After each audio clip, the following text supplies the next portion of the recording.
Hello दोस्तों, मेरा नाम नेहा है और आज मैं आपको कक्षा 12 विषय गणित अध्याय 1 संबंध एवं फलन के बारे में बताऊंगी। आज की वीडियो पार्ट 10 में हम जानेंगे कि व्युत्क्रमणीय फलन इनवर्टेबल फंक्शन क्या होता है और उनसे संबंधित कुछ उदाहरण। तो आज का वीडियो हम अपना प्रारंभ करते हैं। सबसे पहले व्युत्क्रमणीय फलन क्या होता है? तो देखो हमारे पास एक फलन है f, ठीक है, जो x से y में परिभाषित है। ये फलन व्युत्क्रमणीय कहलाता है जब इस फलन के लिए आपके पास एक फलन ऐसा जैसे g है। देखो f क्या है, x से y में परिभाषित है, तो ये जो फलन g होगा ये कैसा होगा, y से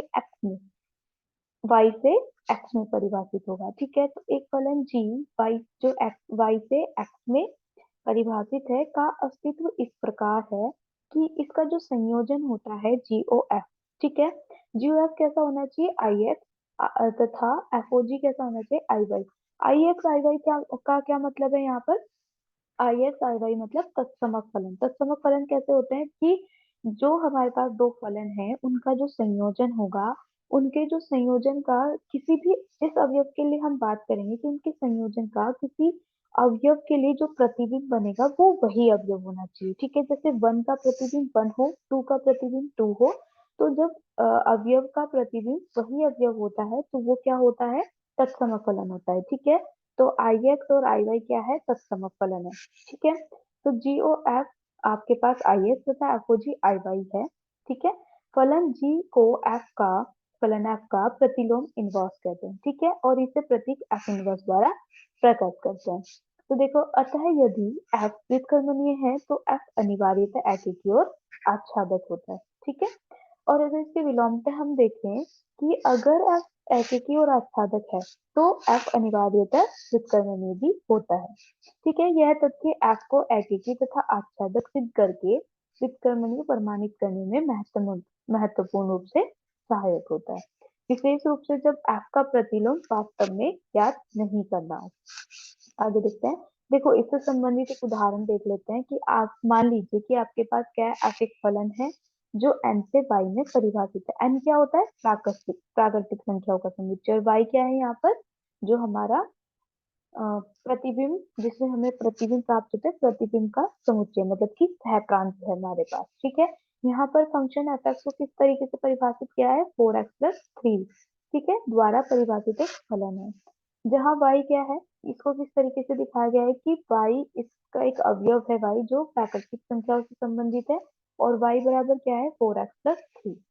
और x, यहाँ पर x क्या दिखाया गया है, ये भी प्राकृतिक संख्याओं से संबंधित है, और हमें क्या सिद्ध करना है कि f व्युत्क्रमणीय होता है और इसका प्रतिलोम भी हमें प्रतिलोम फलन ज्ञात करना है। तो कैसे कर सकते हैं, देखो, क्योंकि हमें क्या करना है, जी फलन को देखना है। जी फलन क्या होता है, जैसे एफ हमें एन से वाई में दे रखा है, तो सबसे पहले हमें क्या देखना होगा, एक फंक्शन जी चाहिए होगा जो वाई से एन में परिभाषित हो, जिसकी लिए हम संयोजन फलन प्राप्त करते हैं। तो हम क्या करते हैं, सबसे पहले जो वाई वाई क्या है, यहाँ पर सहप्रांत है, तो सहप्रांत का वाई की का सहप्रांत का कोई एक अवयव ले लेते हैं वाई, ठीक है। अगर हम इस y के लिए देखें तो ये जो फलन हमें दिया गया है, अब देखो इसमें हम x का कोई मान रखते हैं तो हमें क्या मिलता है, प्रतिबिंब मिलता है। तो ये क्या है, y हमारे पास क्योंकि किसका अवयव है, सह प्रांत का, तो ये क्या होगा, किसी का प्रतिबिंब होगा। तो हमने y बराबर 4x+3 निकाल लिया। अब देखो, अगर हमें इसका, अब हमें क्योंकि g फलन चाहिए जो y से x में हो, ठीक है, y से x में के लिए हमें क्या करना होगा, पूर्व प्रतिबिंब चाहिए होगा। तो हमने क्या करा, इसके लिए x का मान प्राप्त कर लिया, क्योंकि x का मान क्या होगा, इस y का पूर्व प्रतिबिंब x होगा। तो हमने x प्राप्त कर लिया। अब देखो, ये जो x था ये क्या हुआ, इसका पूर्व प्रतिबिंब, मतलब अगर हम f y से n में आ रहे हैं, मतलब कि उल्टा देख रहे हैं हम फंक्शन, तो ये क्या है, इसका g प्राप्त हो गया। तो ये क्या है, g फंक्शन है हमारे पास, फलन है, ठीक है, जो जैसे ये n से y में था तो ये y से n में आ रहा है, ठीक है। अब हम इसका संयोजन देख लेते हैं, और संयोजन के लिए हमें, क्योंकि हमें दिखाना होता है कि जो संयोजन है वो तत्समक फलन है, तो हमने क्या करा, GOF निकाला किसी अवयव f के लिए, तो क्या आया, GFX, fx का मान 4x+3 है, ठीक है। और g, देखो यहाँ y के स्थान पर 4x+3 है, तो यहाँ पर आप क्या रखोगे, 4x+3 रख दिया। तो ये कट के आपके पास क्या आ गया, एक्स आ गया। ठीक है, तो संयोजन फलन एक्स अवयव के लिए एक्स प्राप्त हो गया। इसी प्रकार अगर हम एफ ओ जी देखें तो किसी अवयव y के लिए क्या मिल गया, एफ जी वाई। जी वाई का मान आपके पास y माइनस 3/4 है, यहाँ पर आपने मान रखा तो आपको क्या मिला, y मिला। तो एफ ओ जी किसी अवयव y के लिए आपको y प्राप्त हो गया। मतलब ये क्या है, जी ओ एफ और एफ ओ जी दोनों संयोजन फलन आपको तत्समक फलन प्राप्त हो रहे हैं। तो इसका तात्पर्य क्या होता है कि एफ व्युत्क्रमणीय है और जी क्या है, एफ का प्रतिलोम है।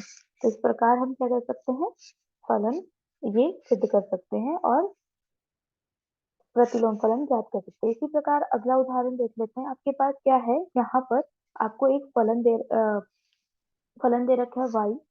ठीक है, फलन नहीं समुच्चय दे रखा है y, जिसको किस तरीके से दिखाया गया, एन स्क्वायर द्वारा। और n क्या है, प्राकृतिक संख्याओं से संबंधित है और ये प्राकृतिक संख्याओं का ही एक समुच्चय है।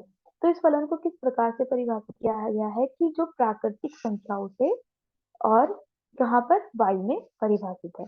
ठीक है, अब देखो यहाँ पर फंक्शन को एन स्क्वायर द्वारा दिखाया गया है, तो आपको क्या सिद्ध करना है कि आप व्युत्क्रमणीय और उसका प्रतिलोम फलन ज्ञात करना है। तो देखो कैसे कर सकते हैं, अभी हमें क्या करना होता है कि देखो हमें, क्योंकि जैसे एफ फलन है, ठीक है, ये एफ फलन है एन से वाई में परिभाषित है। तो अब देखो ये क्या है, एक प्रतिबिंब होगा, मतलब सह प्रांत में जितने भी अवयव होते हैं वो किसी के प्रतिबिंब होंगे। ठीक है, अगर ये किसी का प्रतिबिंब है, ठीक है, तो हमें एक जी फलन चाहिए होगा जो पूर्व प्रतिबिंब, मतलब उसका पूर्व प्रतिबिंब, मतलब वाई से एन में चाहिए। तो यहाँ ये क्या हो जाएंगे, अवयव होंगे और इसमें जितने भी अवयव होंगे ये इसके पूर्व प्रतिबिंब, मतलब इसके प्रतिबिंब बन जाएंगे। तो हमें अगर हम एफ फलन का पूर्व प्रतिबिंब मिल जाए तो ये इसका प्रतिबिंब होगा। तो यहाँ से हम क्या कर लेते हैं, y के लिए, y क्या है आपका सहप्रांत है, इसका एक अवयव ले लिया आपने y, जिसको किस तरीके से दिखाया गया है, एन स्क्वायर के रूप में।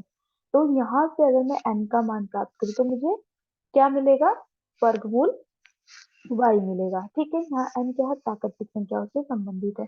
तो ये n क्या आ गया, ये n क्या है, क्योंकि अगर हम g फलन को देखें तो g फलन y से n में होता है। ठीक है, तो ये जी वाई हो गया आपके पास। ठीक है, और ये मतलब जैसे ये n से y था तो g क्या है, y से n में प्राप्त हुआ है बस।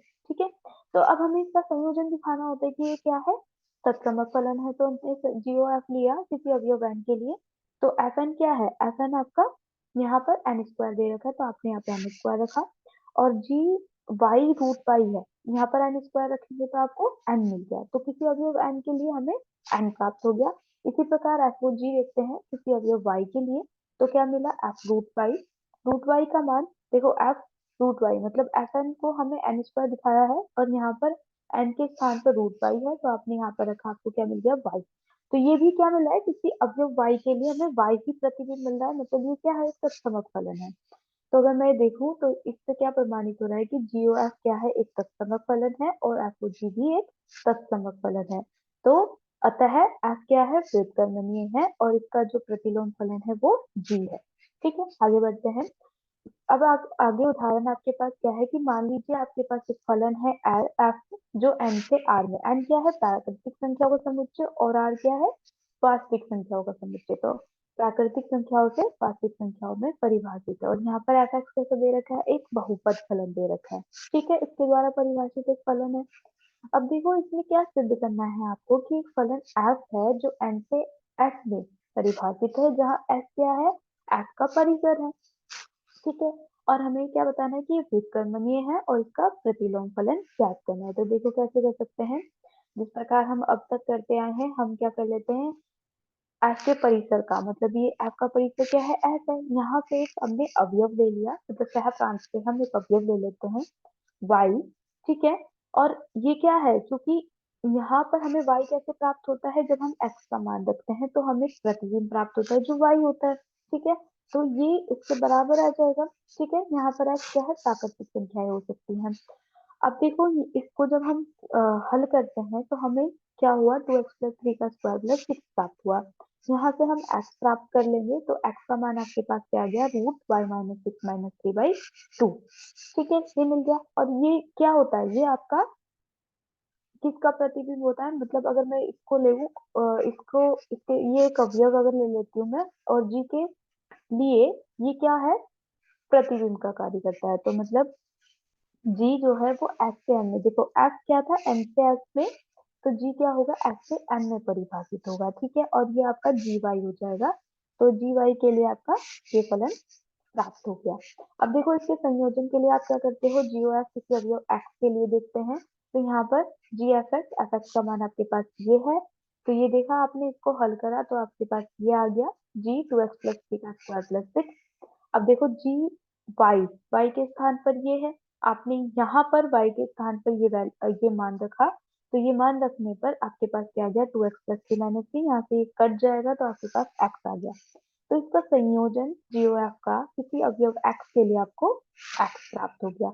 इसी प्रकार अगर मैं एफ ओ जी देखूं तो किसी अवयव वाई के लिए, देखो जी वाई का मान आपके पास ये है, तो आपने यहाँ पर जी वाई का मान यहाँ पे ये रख दिया। अब एफ एक्स का मान आपके पास जो है, वहां पर एक्स के स्थान पर ये है, आपने यहाँ पर क्या किया, एफ एक्स का मान रखा, एक्स के स्थान पर ये मान रखोगे, तब आपके पास क्या आ गया, root y minus three plus three का स्क्वायर प्लस सिक्स। अब देखो ये तो कट गया, इससे आ गया रूट वाई माइनस सिक्स, और रूट किससे कट जाता है, स्क्वायर से रूट कट जाता है, मतलब ये वर्गमूल जो है घात, दो घात से कट जाएगा, ये कट गया। तो आपके पास क्या आ गया, y minus six plus six, यहाँ पर वाई आ गया। मतलब एफ ओ जी जो संयोजन जो है इन दोनों फलन का, वो किसी अवयव वाई के लिए वाई प्राप्त हो गया। इससे क्या सिद्ध हो जाता है कि जो जीओ एफ है वो भी एक तत्समक फलन है, और एफ ओ जी भी एक तत्समक फलन है। अतः इससे इसका क्या तात्पर्य हुआ कि एफ व्युत्क्रमणीय है, और इसका जो प्रतिलोम फलन है वो जी है। ठीक है, आगे बढ़ते हैं। आपके पास एक और प्रश्न है, इसमें आपको क्या करना है, जैसे अब तक हमने क्या करा, दो दो फलों के बारे में देखा, यहाँ पर आपको तीन फलन दिए गए हैं। जैसे एफ जो है वो प्राकृतिक संख्याओं से प्राकृतिक संख्याओं में ही परिभाषित है, मतलब एन से एन में, जी भी आपका एन से एन में परिभाषित है, तथा एच जो है वो एच एन से आर में, एन मतलब प्राकृतिक संख्या है और आर मतलब वास्तविक संख्या है, में परिभाषित है।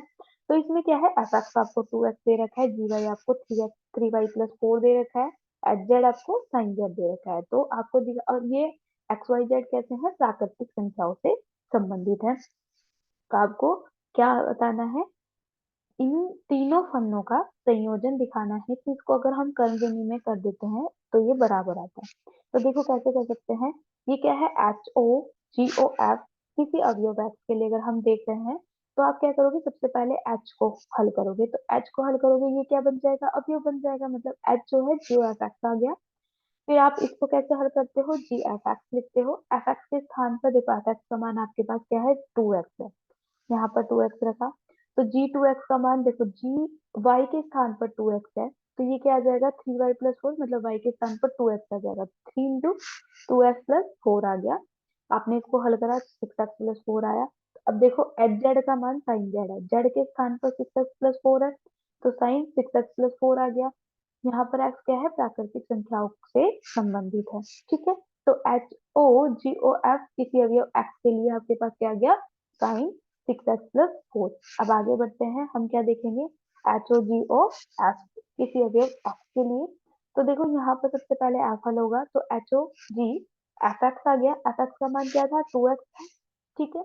अब देखो आपने क्या करा, इसको हल करोगे तो एच जी, यहाँ पर क्या आ जाएगा, टू एक्स आ जाएगा, और जी एक्स का क्या, जी वाई का क्या मान था आपके पास, थ्री वाई प्लस फोर, है ना।